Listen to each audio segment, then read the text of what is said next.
জানেন আশ্চর্য একটা হাদিস, সহিহ বুখারী হাদিস নাম্বার 1296 নাম্বার হাদিস। এই হাদিসের মধ্যে আসছে ইন্না রাসূলুল্লাহ সাল্লাল্লাহু আলাইহি সাল্লাম বারিউম মিনাস সালিকাহ ওয়াল হালিকাহ ওয়াশ শাক্কাহ।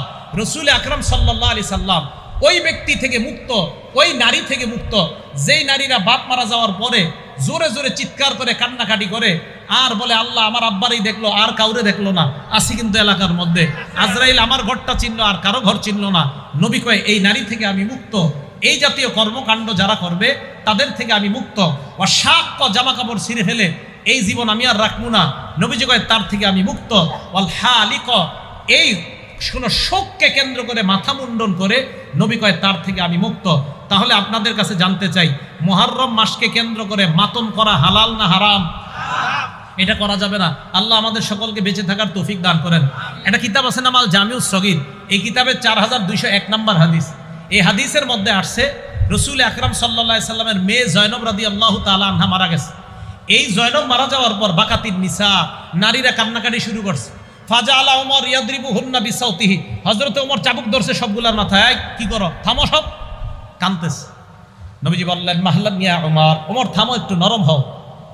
এবার আল্লাহর নবী নারীদেরকে বললেন ইয়াকুন্না ওয়া নাঈকাশ শায়তান, শয়তানের আওয়াজ থেকে তোমরা বাঁচো। শয়তান এইভাবে বিলাপ করে, জোরে জোরে কান্নাকাটি করে, তার আওয়াজ থেকে তোমরা বাঁচো। আল্লাহ নবী বললেন শোনো, মাহমা ইয়াকুনু মিনাল আইনি ওয়াল কলব, চোখের পানি যদি আসে আর অন্তর থেকে যদি চোখের পানি আসে, ফামিনাল্লাহ ওয়া মিনার রাহমা, অটোমেটিক যদি চোখের পানি আসে কারো শোকে, এটা আল্লাহর পক্ষ থেকে রহমত। অটোমেটিক যদি চোখের পানি আসে, এটা আল্লাহর পক্ষ থেকে রহমত। এবার আল্লাহ নবী কি বলে আমার দিকে তাকান, ওয়া মাহমা ইয়াকুনু মিনাল লিসান, আর যদি জবান থেকে হয়, ওয়াল ইয়াদি, এবং হাত থেকে দেখেন, জবান থেকে আর হাত থেকে দেখেন। জবানে বলে হায়, হাতে দিয়ে আঘাত করে, হায় আঘাত, হায় আঘাত, জবান আর হাত, জবান আর হাত, শোকে জবান ব্যবহার হচ্ছে, হাত ব্যবহার হচ্ছে।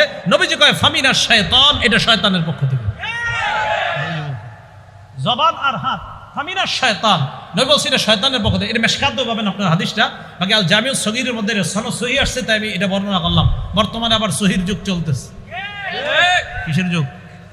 মাশাআল্লাহ, এই জন্য সহিগুলাই বলার চেষ্টা করতেছি। আর যাই হোক, রাসূল আকরাম সাল্লাল্লাহু আলাইহি সাল্লাম এই কথাটা বললেন।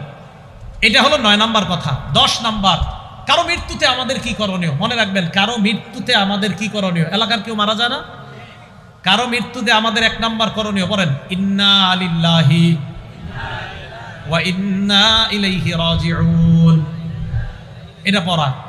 2 নাম্বার করণীয়, বুখারী শরীফের 1284 নাম্বার হাদিস থেকে একটা দোয়া শিখাবো, আজকে থেকে এটা পড়বেন। নবীজির কন্যা মানে নবীজির এক নাতি মারা যায়, মারা যাওয়ার পর মারা যাবে যাবে অবস্থা নবীর কন্যা আল্লাহ নবীর কাছে সংবাদ পাঠাইলেন, আব্বা ইন্না ইবনালি কুবিজ, আব্বা আমার ছেলেটা মুমূর্ষ অবস্থায় আছে, মারা যাবে যাবে অবস্থা, আব্বা মেহেরবানি করে আমাদের বাসায় একটু আসেন। বুখারীর বর্ণনা।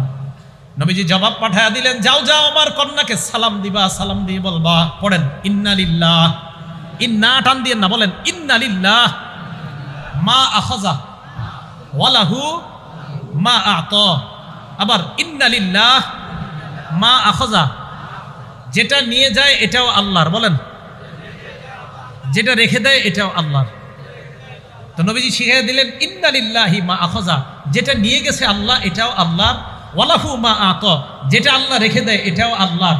আপনার 4 সন্তানের 3টা যদি নিয়ে যায় এটাও আল্লাহর, 2টা রেখে দিছে এটাও আল্লাহর, এটাও কার? আল্লাহ। ওয়া কুল্লু শাইইন ইনদাহু বিআজালিম মুসাম্মা, আল্লাহর কাছে প্রত্যেকটা জিনিসের একটা নির্ধারিত সময় আছে, ওই সময় আসলে তোমার সন্তান চলে যাবে, এটা আল্লাহর ফয়সালা। তো নবীজি বললেন আমার মেয়েকে বলবা ফাল তাসবির ওয়াল তাহতাসিব, আমার মেয়ে যেন ধৈর্য ধারণ করে এবং সওয়াবের আশা করে। তাহলে কেউ মারা গেলে 1 নাম্বার আমরা ইন্না লিল্লাহি ওয়া ইন্না ইলাইহি রাজিউন পড়া। 2 নাম্বার, কেউ মারা গেলে আমরা বলা ইন্না লিল্লাহি মা আখাযা ওয়া লাহু মা আ'তা ওয়া কুল্লু শাইইন ইনদাহু বিআজালিম মুসাম্মা, যদি পারেন আর কি এটা পড়া। তাহলে 9 নাম্বারে বর্জনীয়গুলা সব শেষ করি নেই। তো বর্জনীয় 1 নাম্বার ছিল আপনার তাজিয়া মিছিল করা, এই নজরানা পেশ করা। 2 নাম্বার মুরসিয়া। 3 নাম্বার ওই মাতম করা। 4 নাম্বারটা বলি নেই। তো 4 নাম্বার হলো আপনার ওই দিনকে কেন্দ্র করে কোনো মান্নত ইত্যাদি কি করে আল্লাহ জানে, এগুলা করে খিচুড়ি পাকানো, এগুলো আপনার বাসায় পাঠাবে, আপনি খাবেন না। 5 নাম্বার ওই দিন এই মনে করে পানি পান করায় অন্যকে, যে হারে কারবালার প্রান্তরে নবীর নাতি এবং তার সাথীদেরকে পানি দেয় নাই, তাই এই দুঃখে শোকাহত হয়ে ওই দিন পিপাসার্থকে পানি পান করায়। কেন এখন আমারে করান? আজকে এই যে এরা যারা আছে এদেরকে শরবত খাওয়ান আপনি, ওই দিন কেন পান করান? ওই দিনকে কেন্দ্র করে পানি পান করানো, এটা ভাই এটা কুসংস্কার হয়ে যাবে, এটা ঠিক হবে না ওই দিনকে কেন্দ্র করা। 6 নাম্বার, বাচ্চাদেরকে সন্তানদেরকে খালি পায়ে রাস্তায় ছেড়ে দেওয়া বরকতের আশায়, আল্লাহ জানে এটা কোত্থেকে আসছে নিয়ম। 7 নাম্বার, এই দিন কেন্দ্র করে ঢোল তবলা ইত্যাদি 1 থেকে 10ই মুহররম পর্যন্ত পিটানো হয়, এটা নিষেধ, এটা জায়েজ নাই। একটা হাদিস মনে রাখবেন সারা জীবন, নাসিরউদ্দিন আলবানী রহমতুল্লাহ আলাইহি আনছে হাদিসটা, আর সিলসিলাতুস সহিহা 427 নম্বর হাদিস। এই হাদিসের মধ্যে আসছে রাসূল আকরাম সাল্লাল্লাহু আলাইহি সাল্লাম বলেন, সৌতানে মালউনান, বাংলাটা আমার সাথে বলেন, বলেন দুটি আওয়াজ অভিশপ্ত, আবার বলেন দুটি আওয়াজ অভিশপ্ত। এবার 1 নাম্বার বলি, বাংলাটা পরে বলবেন। 1 নাম্বার, সৌতু মিজমারিন ইনদা নি'মা, বলেন কোন খুশিতে বলেন কোন খুশিতে বাদ্যযন্ত্রের আওয়াজ। তাহলে বিয়ের পার্টিতে ঢোল তবলা ডেক সেট বাজানো, গায়ে হলুদের পার্টিতে ডেক সেট বাজানো, এই আনন্দে এটা বাজানো মানে শয়তানের আওয়াজ, অভিশপ্ত আওয়াজ আপনার বাসায় চলতেছে, আর এই অভিশপ্ত আওয়াজের মাধ্যমে আপনার মেয়েটাকে আরেকজনের হাতে তুলে দিবেন, এটা অভিশপ্ত আওয়াজ। আপনার বাসায় বিয়েকে কেন্দ্র করে যে ডেক সেট চলে, ক্যাসেট চলে, এটা অভিশপ্ত আওয়াজ। তাহলে একটা পাইলাম। 2, ওয়াসসাউতু ওয়াইলিন ইনদা মুসিবা, বিপদের সময় ধ্বংসাত্মক আওয়াজ করা, বিপদের সময় ধ্বংসাত্মক কোনো আওয়াজ করা। ইমাম হুসাইন রাদিয়াল্লাহু তাআলা আনহুর শাহাদাত নিঃসন্দেহে আমাদের জন্য কষ্টকর, কোনো সন্দেহ নাই। হুসাইন রাদিয়াল্লাহু তাআলা আনহুর শাহাদাত নিঃসন্দেহে আমাদের জন্য কষ্টকর। আলী রাদিয়াল্লাহু তাআলা আনহুর শাহাদাত আমাদের জন্য কষ্টকর। ওমর ফারুক রাদিয়াল্লাহু তাআলা আনহুর শাহাদাত আমাদের জন্য কষ্টকর। হযরত ওসমান গনির শাহাদাত আমাদের জন্য কষ্টকর। হযরতে হামজার শাহাদাত আমাদের জন্য কষ্টকর। রাসূল আকরাম সাল্লাল্লাহু আলাইহি সাল্লামের সাহাবা হযরত খুবাইবকে যেইভাবে শহীদ করা হয়েছে, শুলিবিদ্ধ করে, আপনার একের পর এক শরীরের মধ্যে কাটা বিদ্ধ করে, ওইটা আমি বলেছিল, তোমাকে যদি এই জায়গায় রাখা হয়, মুহাম্মদ সাল্লাল্লাহু আলাইহি সাল্লামকে তোমার জায়গায় রাখা হয়, আর তোমাকে মুক্ত করে দেওয়া হয়, তাহলে তুমি কি মনে করো? সহিহ বুখারীর বর্ণনা 3045 নম্বর হাদিস খোলেন, লম্বা হাদিসে খুবাইবের শহীদের কথা আসছে শেষের দিকে। হযরতে খুবাইবের শাহাদাত পড়েন, হযরত হুসাইনের চেয়ে কোনো অংশে কম ছিল না এই শাহাদাতের ভয়াবহতা। হযরতে আসিম ইবনে সাবেতের শহীদ হওয়ার কথা বলেন, কোনো অংশে কম ছিল না। হযরতে আলীকে যেইভাবে শহীদ করা হয়েছে ভয়ঙ্কর প্রাচণ্ডভাবে, কোনো অংশে এই শাহাদাতের অবস্থা ভয়ঙ্কর কম ছিল না। হযরতে হামজাকে যেইভাবে শহীদ করার পর হিন্দা হযরতে হামজার গোস্ত মুখের মধ্যে নিয়ে চাবিয়েছে, এই শাহাদাত ওইটার চেয়ে কোনো অংশে কম ছিল না। হযরতে ওসমানকে প্রচণ্ডভাবে 22 দিন, কোন বর্ণনায় 40 দিনের উপরে, যেই হযরতে ওসমান মুসলমানের জন্য পানির ব্যবস্থা করে দিয়েছেন, এই ওসমানকে এক ঘরের মধ্যে আটক রেখে 23 দিন 22 দিন, কোন বর্ণনায় 18 দিন ঐতিহাসিক লেখেন, পানি দেয় নাই। এইভাবে হযরত ওসমানকে যারা শহীদ করে দিয়েছে, কিয়ামতের ময়দানে তো হযরত ওসমানের পক্ষে কোরআনই সাক্ষী হয়ে যাবে। কোরআন পড়া অবস্থায় ওনাকে শাহাদাত বরণ যখন করেন উনি, ওনার শরীরের রক্ত কোরআনের পাতায় গিয়ে পড়ছে। এই শাহাদাতও কিন্তু আমাদের জন্য কষ্টকর। বুঝাইতে চাইলাম, অন্যান্য সাহাবাতের শাহাদাত আমাদের জন্য যেমন কষ্টকর, হযরতে হুসাইনের শাহাদাতও নবীর নাতি হিসাবে আমাদের জন্য অনেক কষ্টকর। কিন্তু এই শহীদকে কেন্দ্র করে শয়তানি কোনো কর্মকাণ্ড করাটা, এটা আমাদের জন্য আরো বেশি কষ্টকর। শয়তানি কর্মকাণ্ড করা যাবে না। হযরত হুসাইন রাদিয়াল্লাহু তাআলা আনহু যদি থাকতেন আর যদি দেখতেন ওনার শাহাদাতকে কেন্দ্র করে এই কুসংস্কার করা হয়, সর্বপ্রথম তাদের বিরুদ্ধে উনি জিহাদ করতেন, যে আমারে কেন্দ্র করে তোমরা এগুলা কি করো, শরীয়ত বহির্ভূত কাজ। তাহলে আমরা নবীর নাতিকে অবশ্যই মহব্বত করি, হযরতে হুসাইনকে আমরা মহব্বত করি। ওনার শাহাদাত আমাদের জন্য কষ্টকর, এটা একটা বিপদ। কিন্তু এই বিপদের সময় ধ্বংসাত্মক কোনো কথা মুখ দিয়ে বলাটা, এটা অভিশপ্ত আওয়াজ। তাহলে অভিশপ্ত আওয়াজ কয়টা? অভিশপ্ত আওয়াজ কয়টা? নেয়ামতের সময় ঢোল তবলা ডেকসেট বাজানো অভিশপ্ত আওয়াজ, আর বিপদে ঢোল তবলা বাজানো অভিশপ্ত আওয়াজ। এই 10 দিন ঢাকা শহর ঢোল তবলায় পুরো অবস্থা খারাপ।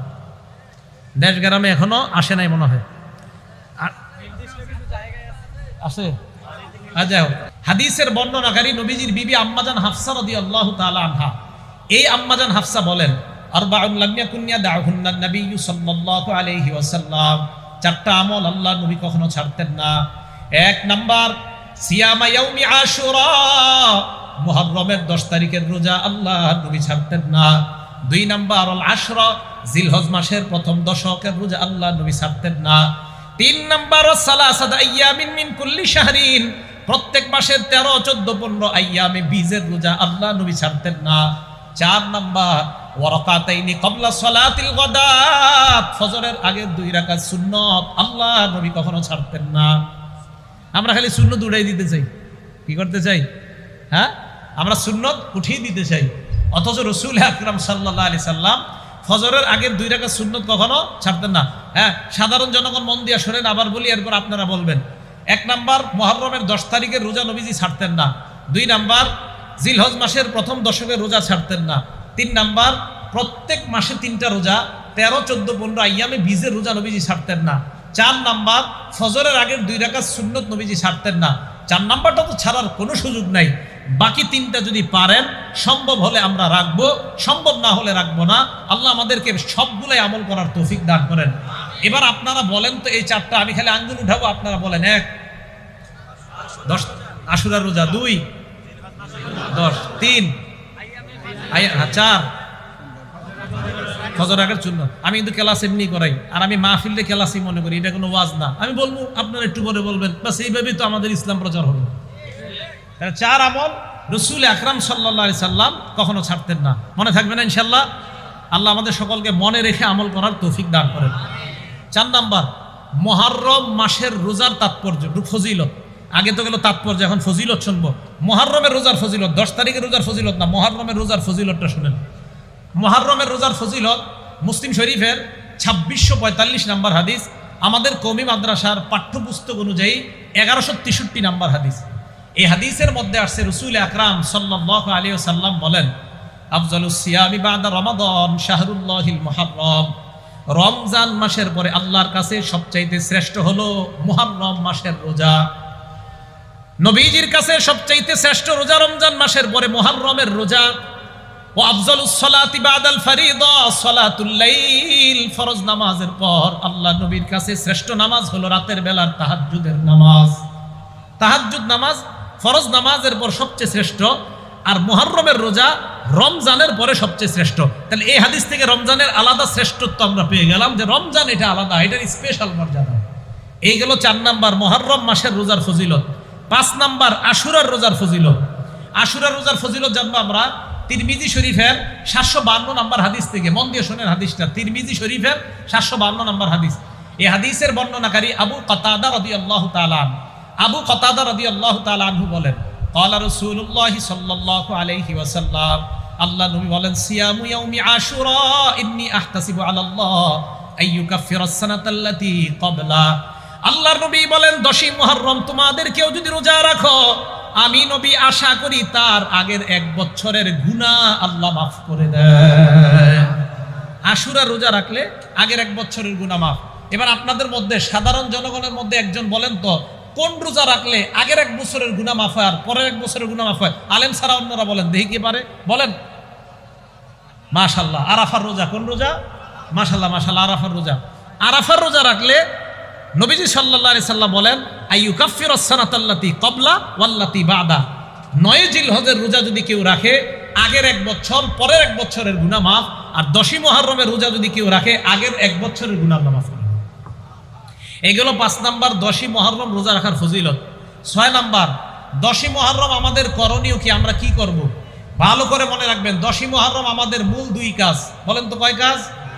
1 নাম্বার রোজা অবস্থায় কাটানো, 2 নাম্বার তওবা করা। বলেন, 1 নাম্বার 2 নাম্বার তওবা করা। প্রথমে রোজা অবস্থায় কাটানোর দলিল, এরপরে আমরা তওবার দলিলটা নেই। প্রথমে রোজা অবস্থায় কাটানোর দলিল সহিহ বুখারী হাদিস নাম্বার 2006 নাম্বার হাদিস। আব্দুল্লাহ ইবনে আব্বাস রাদিয়াল্লাহু তাআলা আনহুমার বর্ণনা, তিনি বলেন, মা রাআইতু রাসূলুল্লাহ সাল্লাল্লাহু আলাইহি ওয়াসাল্লাম ইয়াতাহাররা সিয়ামা ইয়াউমিন ফাদ্দালাহু আলা গায়রিহি ইল্লা হাদাল ইয়াউম ইয়াউম আশুরা ওয়া হাদা আশ-শাহর ইয়ানি শাহর রমাদান। আব্দুল্লাহ ইবনে আব্বাস বলেন, রমজানের পরে সবচাইতে দিনের মধ্যে আল্লাহ নবী রোজা রাখার ক্ষেত্রে গুরুত্ব দিতেন মুহররমের 10 তারিখ, আর মাসের মধ্যে রোজা রাখার ক্ষেত্রে সবচাইতে গুরুত্ব দিতেন রমজান মাস। আব্দুল্লাহ ইবনে আব্বাস বলেন, মাসের মধ্যে রমজান মাসকে রোজার জন্য বেশি গুরুত্ব দিতেন, আর দিনের মধ্যে মুহররমের 10 তারিখে রোজা রাখার সবচেয়ে বেশি গুরুত্ব দিতেন নবী। এখন বলেন তো, আশুরার মুহররমের 10 তারিখে আমাদের সবচেয়ে গুরুত্বপূর্ণ কাজ কি করা? রোজা রাখা। 2 নাম্বার বলছি তওবা করা। তওবার দলিল কোথায় পাবো আমরা? তিরমিজি শরীফের 741 নাম্বার হাদিস। দেখেন হাদিস, আব্দুল্লাহ ইবনে আব্বাস রাদিয়াল্লাহু তাআলা আনহুমার বর্ণনা, তিনি বলেন, আমার রাসূলুল্লাহ সাল্লাল্লাহু আলাইহি ওয়াসাল্লাম বিসাওমি ইয়াউমি আশুরা, নবীজি মুহররমের 10 তারিখে রোজা রাখার হুকুম করছে। এই হাদিসের শেষে নবীজি সাল্লাল্লাহু আলাইহি ওয়াসাল্লামের সাহাবা আব্দুল্লাহ ইবনে আব্বাসের বর্ণনা, এই হাদিসের বর্ণনাকারী আলী ইবনে আবি তালেব, এই হাদিসের বর্ণনা আব্দুল্লাহ ইবনে আব্বাস না, আলী ইবনে আবি তালেব। তো আলী ইবনে আবি তালেব বলেন, আল্লাহ রাসূল সাল্লাল্লাহু আলাইহি সাল্লামকে এক ব্যক্তি প্রশ্ন করছেন, আইয়ু শাহরিন তা'মুরুনি বা'দান আসুমা বা'দা শাহরি রমাদান, হুজুর রমজানের পরে কোন দিন আমি রোজা রাখবো, কোন মাসে রোজা রাখবো আপনি বলেন আমাকে। নবীজি সাল্লাল্লাহু আলাইহি সাল্লাম বললেন, ইন কুনতা সাইমান বা'দা শাহরি রমাদান ফাসুমিল মুহররম, তুমি যদি রমজান মাসের পরে রোজা রাখতে হয় তাহলে তুমি মুহররম মাসে রোজা রাখো। কয় কেন? কয় মুহররম মাসে এমন একটা দিন আছে যেই দিনে তাবাল্লাহু ফীহি আলা কওমিন, এক সম্প্রদায়ের তওবা আল্লাহ কবুল করেছেন, ওয়া ইয়াতুবু ফীহি আলা কওমিন আখারিন, কিয়ামত পর্যন্ত অন্যান্যদের তওবাও আল্লাহ কবুল করবেন। তাহলে আমাদের দ্বিতীয় কাজ পেয়ে গেলাম, মুহররমের 10 তারিখে আমরা তওবা করব। আল্লাহ এই 2টা আমলের মাধ্যমে মুহররমের 10 তারিখকে কাটানোর তৌফিক দান করেন। 7 নাম্বার আলোচনা, রোজা রাখবো কোন দিন কোন দিন। উত্তম হলো 9-10 রাখা, একান্ত না পারলে 10-11। উত্তম হলো 9-10 রাখা। এই 9-10 রাখার ব্যাপারে কয়েকটা দলিল শুনেন। দলিল নাম্বার 1, তিরমিজি শরীফের 755 নাম্বার হাদিস। এই হাদিসের বর্ণনাকারী আব্দুল্লাহ ইবনে আব্বাস রাদিয়াল্লাহু তাআলা আনহুমা, তিনি বলেন, আমার রাসূলুল্লাহ সাল্লাল্লাহু আলাইহি সাল্লাম বিসাওমি ইয়াউমি আশুরা, নবীজি মুহররমের 10 তারিখে রোজা রাখার হুকুম করছেন। এই হাদিসের শেষে ইবনে আব্বাস বলেন, সুমুত তাসিআ ওয়াল আশিরা, তোমরা 9 তারিখে রোজা রাখো এবং 10 তারিখে রোজা রাখো। তাহলে এই হাদিস থেকে আমরা জানলাম মুহররমের 9 এবং 10 তারিখ রোজা রাখার কথা। আচ্ছা, আরেকটু সুন্দরভাবে আমরা জানি হাদিসটা মুসলিম শরীফের হাদিস নাম্বার 2655 নাম্বার হাদিস, 2556 নাম্বার হাদিস, আরেকটা হলো 2557 নাম্বার হাদিস। আর আমাদের মাদ্রাসার পাঠ্যপুস্তক অনুযায়ী 1134 নাম্বার হাদিস এবং 1135 নাম্বার হাদিস আমাদের মাদ্রাসার যে সিলেবাস। নবীজি সাল্লাল্লাহু আলাইহি সাল্লাম কি বলে দেখেন। নবীজি সাহাবাদেরকে বললেন মুহররমের 10 তারিখে রোজা রাখতে। সাহাবারা বললেন, ইয়া রাসূলুল্লাহ, এই যে মুহররমের 10 তারিখে আমাদেরকে আপনি রোজা রাখতে বললেন, এই দিনটাকে তুআজ্জিমুহুল ইয়াহুদ ওয়ান নাসারা, ইহুদি খ্রিস্টানরা সম্মান করে। নবীজি বললেন, তাই নাকি? কয় হ্যাঁ। নবীজি বললেন, ঠিক আছে, ফাইদা কানাল আমুল মুকবিল, আগামী বছর যখন হবে মুহররমের মাস, সুবনাল ইয়াউমাত তাসিয়া, আমরা 9 তারিখেও রোজা রাখবো। সুবহানাল্লাহ। তাহলে এই হাদিস থেকে বোঝা যায় 9 এবং 10 তারিখে রোজা রাখার কথা। আল্লাহর কি কুদরত, ওয়ালাম ইয়াতিল আমুল মুকবিল হাত্তা তুওয়াফিয়া রাসূলুল্লাহ, আগামী বছর আসার আগে নবীজি দুনিয়া থেকে বিদায় নিয়েছেন, মারা গেছেন, ইন্তেকাল করছেন। এখন হাদিস থেকে কি বোঝা যায়? নবীজির আগ্রহ 9 এবং 10 তারিখ। পরের হাদিসটা আরো স্পষ্ট হয়। নবীজি বলেন, লা ইন বাকিতু ইলা কাবিল, আমি যদি আগামী বছর বেঁচে থাকি, লা আসুমান্না তাসিআ, অবশ্যই আমি 9 মুহররম রোজা রাখবো। তাহলে 9 এবং 10 তারিখের গুরুত্ব আমরা পাইলাম। ইহুদিদের বিরোধিতা করব কিভাবে? 9 তারিখে রোজা রাখবো এবং 10 তারিখে। প্রশ্ন হলো, হুজুর 10-11 যে রোজা রাখতে বললেন, এটার কোনো দলিল আছে কিনা? হ্যাঁ, এটারও দলিল আছে। সহিহ ইবনে খুজাইমা হাদিসের কিতাবের নাম 3 নম্বর খণ্ড 506 নম্বর পৃষ্ঠা। হাদিসের বর্ণনাকারী আব্দুল্লাহ ইবনে আব্বাস রাদিয়াল্লাহু তাআলা আনহুমা, এই আব্দুল্লাহ ইবনে আব্বাস রাদিয়াল্লাহু তাআলা আনহুমা বলেন, সুমু ইয়াউমা আশুরা, তোমরা মুহররমের 10 তারিখে রোজা রাখো। সুমু ক্বাবলাহু ইয়াওমান ওয়া বা'দাহু ইয়াওমান, পারলে আগে একদিন রোজা রাখো, না পারলে পরে একদিন রোজা রাখো। অন্য নুসখায় আছে আও বা'দাহু ইয়াওমান, যদি পারো 9-10 রাখো, আর যদি না পারো 10-11 রাখো। তাহলে বলেন তো গুরুত্ব কোনটা? 9 এবং 10। আবার গুরুত্ব কোনটা? 9 এবং 10। না পারলে 10 এবং 11। মনে থাকবে তো ইনশাআল্লাহ? আল্লাহ আমাদের সকলকে 9-10 এই 2 দিন যেন আমরা রোজা রাখতে পারি, আল্লাহ তৌফিক দান করেন। 8 নাম্বার কথা, মুহররমের 10 তারিখে রোজা রাখা কি হুকুম? হলো মুহররমের 10 তারিখে রোজা রাখা মুস্তাহাব। বলেন, মুহররমের 10 তারিখে রোজা রাখা কি? দলিল মুসলিম শরীফের 2532 নাম্বার হাদিস। মোট হাদিস সংখ্যা হবে 7453টা। এই হাদিসের বর্ণনাকারী আব্দুল্লাহ ইবনে ওমর রাদিয়াল্লাহু তাআলা আনহুমা, আব্দুল্লাহ ইবনে ওমর রাদিয়াল্লাহু তাআলা আনহুমা বলেন জাহিলি যুগের মানুষ মুহররমের 10 তারিখে রোজা রাখতো। ওয়া সামা রাসূলুল্লাহ, নবীও রোজা রাখতেন। ওয়াল মুসলিমুনা, মুসলমানরাও রোজা রাখতেন মুহররমের 10 তারিখে। ক্বাবলা আইয়ুফতারাদ রমাজান, রমজানের রোজা ফরজ হওয়ার আগে। আব্দুল্লাহ ইবনে ওমর বলেন, ফালাম্মা ফতুরিদ রমাদান, রমজানের রোজা যখন ফরজ হয়, আল্লাহ নবী বললেন, ফামান শাআ সামা ওয়া মান শাআ তারাকা। রমজানের রোজা ফরজ হওয়ার পর আল্লাহ নবী বললেন, কেউ মন চাইলে এখন তোমরা মুহররমের 10 তারিখের রোজা রাখতে পারো, কার মন চাইলে তোমরা না রাখতে পারো। তাহলে রমজানের রোজা ফরজ হওয়ার আগে আল্লাহর নবী আবশ্যকীয়ভাবে সাহাবাদেরকে মুহররমের 10 তারিখের রোজা রাখাইতেন। আর যখন রমজানের রোজা ফরজ হয়ে যায়, নবী বললেন, কেউ চাইলে তোমরা 10 তারিখে রোজা রাখতে পারো, না চাইলে তোমরা রাখতে নাও পারো, কোনো সমস্যা নাই। এই হাদিস থেকে বুঝলাম মুহররমের 10 তারিখে রোজা রাখা মুস্তাহাব। 9 নাম্বার কথা, মুহররমের দিন বর্জনীয়, ভালো করে মনে রাখবেন, 7টা বর্জনীয়। বলেন কয়টা? 1 নাম্বার, তাজিয়া মিছিল বের করা। তাজিয়া একটা কবরের মতো বানায়া এটার এলাকা এলাকায় ঘুরানো, এটার সামনে নজরানা পেশ করা। এই নজরানা আপনারা খাবেন না। 2 নাম্বার, একটা ঘরকে কেন্দ্র করে মুরসিয়া পাঠ করা। এগুলার মধ্যে অনেক কুসংস্কার হয়, এই অনুষ্ঠানে যাবেন না।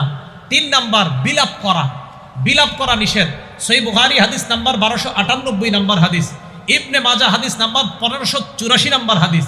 রাসূল আকরাম সাল্লাল্লাহু আলাইহি সাল্লাম বলেন, লাইসা মিন্না মান দারাবাল খুদুদ ওয়া শাক্কাল জুয়ুব ওয়া দাআ বিদাওয়াল জাহিলিয়া। ওই ব্যক্তি আমার উম্মতের অন্তর্ভুক্ত না যে ব্যক্তি শরীরে আঘাত করে, যে ব্যক্তি জামা কাপড় টেনে ছিঁড়ে ফেলে, যে ব্যক্তি জাহিলি যুগের মতো মাতম করে। বলেন তো, মুহররম কাশকে কেন্দ্র করে একদল মানুষ তারা না বুঝে নিজেদের শরীর রক্তাক্ত করে কিনা?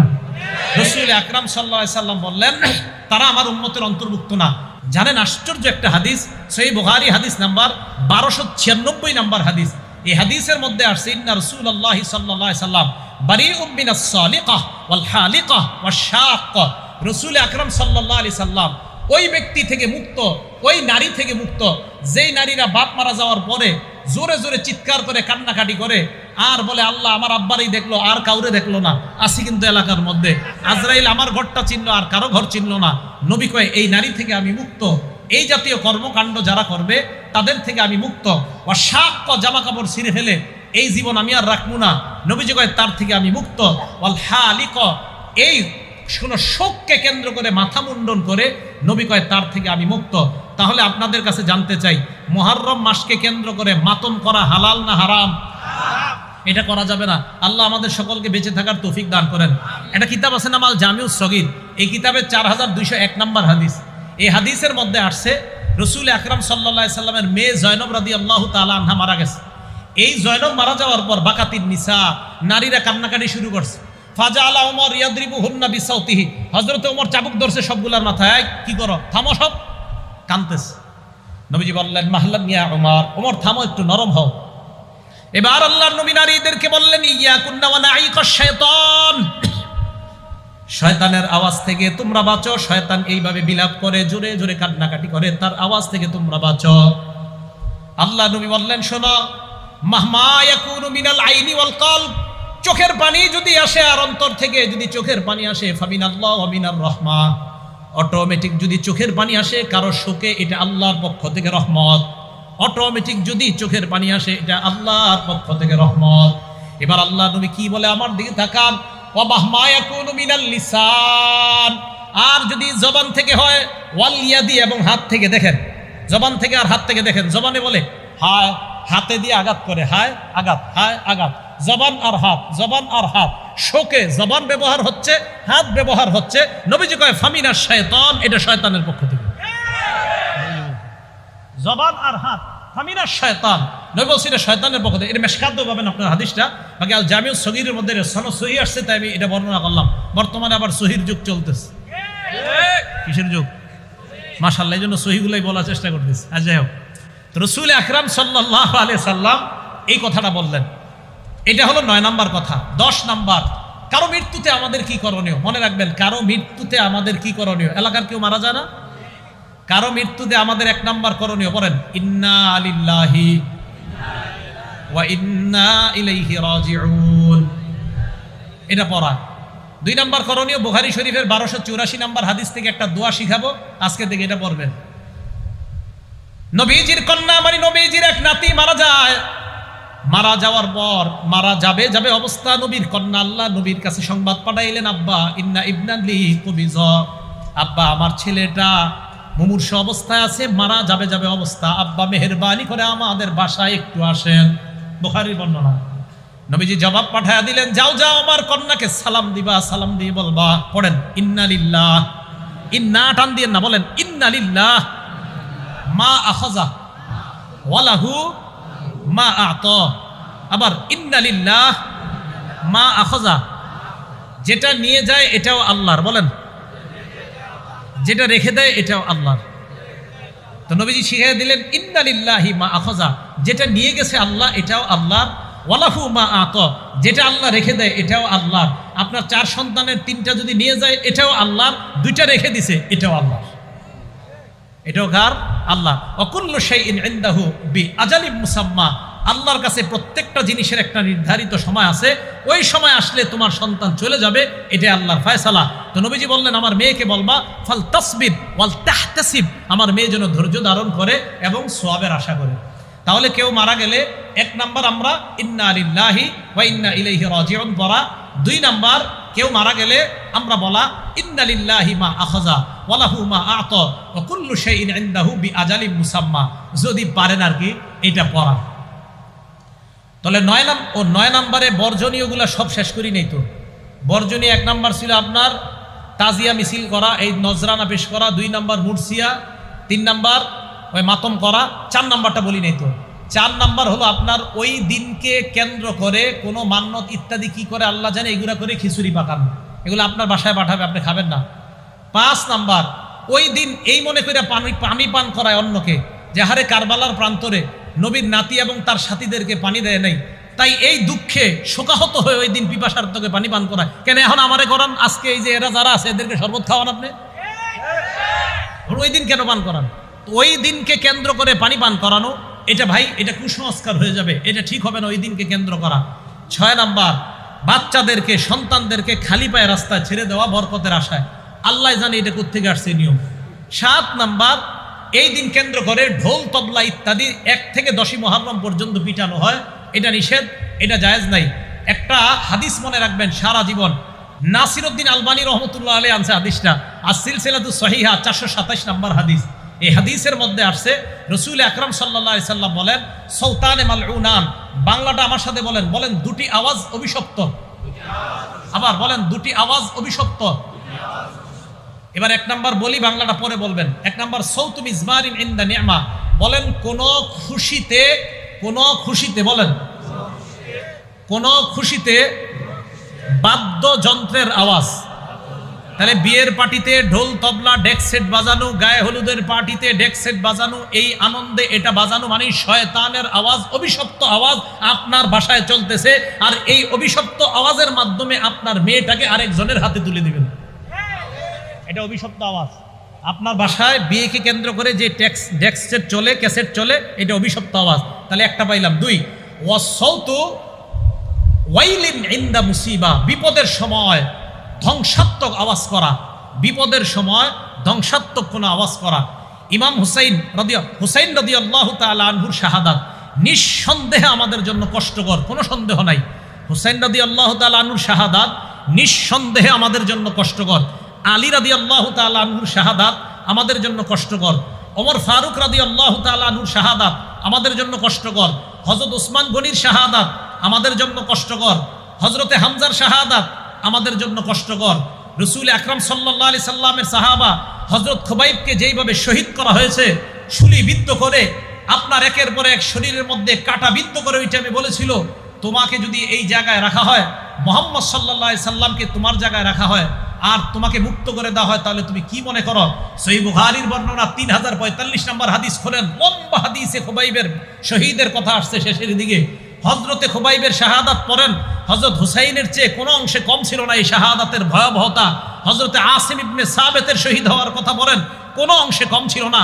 হযরতে আলীকে যেইভাবে শহীদ করা হয়েছে ভয়ঙ্কর প্রাচণ্ডভাবে, কোনো অংশে এই শাহাদাতের অবস্থা ভয়ঙ্কর কম ছিল না। হযরতে হামজাকে যেইভাবে শহীদ করার পর হিন্দা হযরতে হামজার গোস্ত মুখের মধ্যে নিয়ে চাবিয়েছে, এই শাহাদাত ওইটার চেয়ে কোনো অংশে কম ছিল না। হযরতে উসমানকে প্রচণ্ডভাবে 22 দিন, কোন বর্ণনায় 40 দিনের উপরে যেই হযরতে ওসমান মুসলমানের জন্য পানির ব্যবস্থা করে দিয়েছেন, এই উসমানকে এক ঘরের মধ্যে আটক রেখে 23 দিন 22 দিন, কোন বর্ণনায় 18 দিন ঐতিহাসিক লেখেন পানি দেয় নাই। এইভাবে হযরত উসমানকে যারা শহীদ করে দিয়েছে, কিয়ামতের ময়দানে তো হযরত উসমানের পক্ষে কোরআনই সাক্ষী হয়ে যাবে। কোরআন পড়া অবস্থায় ওনাকে শাহাদাত বরণ যখন করেন উনি, ওনার শরীরের রক্ত কোরআনের পাতায় গিয়ে পড়ছে। এই শাহাদাতও কিন্তু আমাদের জন্য কষ্টকর। বুঝাইতে চাইলাম, অন্যান্য সাহাবাতের শাহাদাত আমাদের জন্য যেমন কষ্টকর, হযরতে হুসাইনের শাহাদাতও নবীর নাতি হিসাবে আমাদের জন্য অনেক কষ্টকর। কিন্তু এই শহীদকে কেন্দ্র করে শয়তানি কোনো কর্মকাণ্ড করাটা, এটা আমাদের জন্য আরো বেশি কষ্টকর। শয়তানি কর্মকাণ্ড করা যাবে না। হযরত হুসাইন রাদিয়াল্লাহু তাআলা আনহু যদি থাকতেন আর যদি দেখতেন ওনার শাহাদাতকে কেন্দ্র করে এই কুসংস্কার করা হয়, সর্বপ্রথম তাদের বিরুদ্ধে উনি জিহাদ করতেন, যে আমারে কেন্দ্র করে তোমরা এগুলা কি করো, শরীয়ত বহির্ভূত কাজ। তাহলে আমরা নবীর নাতিকে অবশ্যই মহব্বত করি, হযরতে হুসাইনকে আমরা মহব্বত করি। ওনার শাহাদাত আমাদের জন্য কষ্টকর, এটা একটা বিপদ। কিন্তু এই বিপদের সময় ধ্বংসাত্মক কোনো কথা মুখ দিয়ে বলাটা, এটা অভিশপ্ত আওয়াজ। তাহলে অভিশপ্ত আওয়াজ কয়টা? অভিশপ্ত আওয়াজ কয়টা? নেয়ামতের সময় ঢোল তবলা ডেকসেট বাজানো অভিশপ্ত আওয়াজ, আর বিপদে ঢোল তবলা বাজানো অভিশপ্ত আওয়াজ। এই 10 দিন ঢাকা শহর ঢোল তবলায় পুরো অবস্থা খারাপ। দেশ গ্রামে এখনো আসে নাই মনে হয়, আছে। যাই হোক, তাহলে এই হলো আপনার 7টা কাজ বর্জনীয়। তো 10 নম্বর আলোচনা কিন্তু করে ফেলছি। 9 নম্বরটা করার একটু মাঝখানে 10 নম্বর করছি, ওই যে আমরা কারো মৃত্যুতে কি করব। 11 নম্বর আলোচনাটা, এটা আপনারা সবাই একটু মুখস্থ করতে হবে আমার সাথে। আমাদের নবীজি দুনিয়া থেকে বিদায় নিলেন। নবীজি বিদায় নেওয়ার 50 বছর পর হুসাইন রাদিয়াল্লাহু তাআলা 61 হিজরির 10ই মুহররম শহীদ হয়। তাহলে আমাদের নবী দুনিয়া থেকে বিদায় নেওয়ার 50 বছর পর 61 হিজরির 10ই মুহররম হুসাইন রাদিয়াল্লাহু তাআলা আনহু শহীদ হয়। উনি শহীদ হওয়ার 300 বছর পর 352 হিজরিতে মুইজুদ্দৌলাহ বলেন, এই মুইজুদ্দৌলা নামক ব্যক্তি 352 হিজরিতে সর্বপ্রথম ইরাকের বাগদাদে 10ই মুহররমের এই মাতমের প্রথা চালু করে। নাম কি? কত হিজরিতে? না, সবাই কইতে হবে কত হিজরি। ইমাম হুসাইন শাহাদাতের কয় বছর পর? 300। হুসাইন শহীদ হইলেন 61 হিজরির 10ই মুহররম, এরও প্রায় 300 বছর পর 352 হিজরির 10ই মুহররমকে মুইজুদ্দৌলা নামক এক ব্যক্তি ইরাকের বাগদাদের মধ্যে এই প্রথা চালু করে। এরপরে 363 হিজরিতে এই প্রথাটা মিশরে ছড়ায় পড়ে, মিশর থেকে পুরা দুনিয়ার মধ্যে ছড়ায় পড়ে। এখন আপনাদের কাছে আমি জিজ্ঞাসা করতে চাই, 10ই মুহররম যে ইত্যাদি বিভিন্ন কাজগুলা করা হয়, বলেন তো কত হিজরি থেকে? 300। কে শুরু করছে? কোন এলাকায়? বাগদাদে। এরপরে এটা কোথায় গেছে? মিশর। এরপর সারা দুনিয়াতে। এই কথাগুলো আমাদের কিতাবে আছে, মানে আমরা যারা কিতাব পড়ি, আমাদের মতো আলেম যারা, তারা লেখছে। মানে আপনার আল বিদায়া ওয়ান নিহায়ার লেখক লেখছে, আল্লামা ইবনে আসির লেখছে, তো বলবে এটি হুজুর তোমরা বানায় লেখছো। এখন কথা হলো শিয়া ভাইদের কিতাবে কি আছে দেখি। কাদের কিতাবে? এক শিয়ার লেখকের নাম সৈয়দ আমির আলী। বলেন কি নাম? উনি কি শিয়া? এই লেখক উনি কি? সাবধান, কাউকে আপনারা আঘাত করে কথা বলবেন না, শিয়া ভাইদেরকেও মহব্বতের সাথে বুঝাইবেন। সৈয়দ আমির আলী উনি কি ছিলেন? একজন স্পিরিট অফ ইসলাম। বলেন কি নাম? Story of evolution. এই বইয়ের মধ্যে সে লেখছে যে দ্য স্পিরিট অফ ইসলাম, এই বইয়ের মধ্যে সে লেখছে মুইজুদ্দৌলা এই ব্যক্তিটা অলসো ইনস্টিটিউট দ্য ইয়াউমে আশুরা, দ্য ডে অফ মর্নিং, শোকের দিবস হিসাবে সর্বপ্রথম মুইজুদ্দৌলা নামক ব্যক্তি এই মুহররমের 10 তারিখকে শোকের দিবস হিসাবে সর্বপ্রথম আবিষ্কার করছে। বলেন তো এই লেখাটা কি আমাদের না একজন শিয়া লেখকের?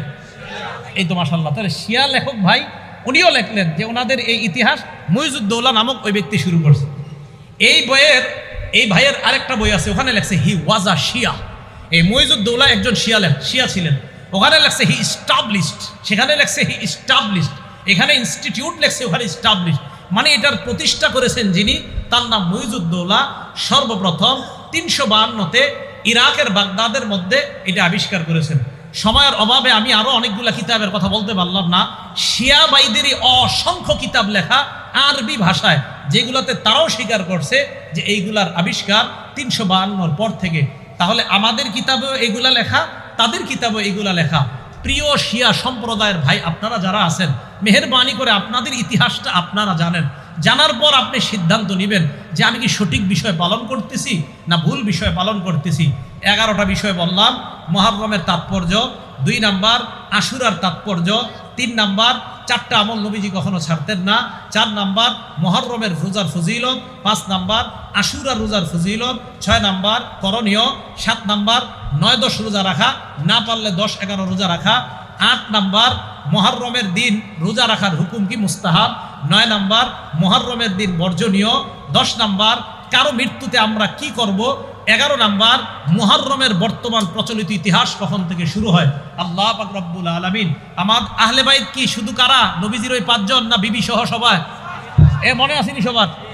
আল্লাহ পাক রব্বুল আলামিন আমাদের সকলকে যে কথাগুলা বললাম শুনলাম, আল্লাহ আমল করার তৌফিক দান করেন। আর এত রাত করে কখনো আমারে বয়ান দিয়েন না, রাত ছোট, এমনিতে রাত ছোট ভাই। আমি যেখানে আসি 11টার আগে ছেড়ে দিবেন। আমার মূল কাজ পড়াশোনার মানে পড়ানো, মূল কাজ কিন্তু ওয়াজ করা না। তা আল্লাহর রাস্তায় আমার প্রফেশনটার দিকে আপনারা খেয়াল রাখবেন। আমার প্রফেশন আমি একজন শিক্ষক, আমার প্রফেশন আমি একজন শিক্ষক। মেহেরবানি করে আমার এইটার দিকে আপনারা খেয়াল রাখবেন। আল্লাহর রাস্তায় এত রাতে আমাকে বয়ান দিবেন না।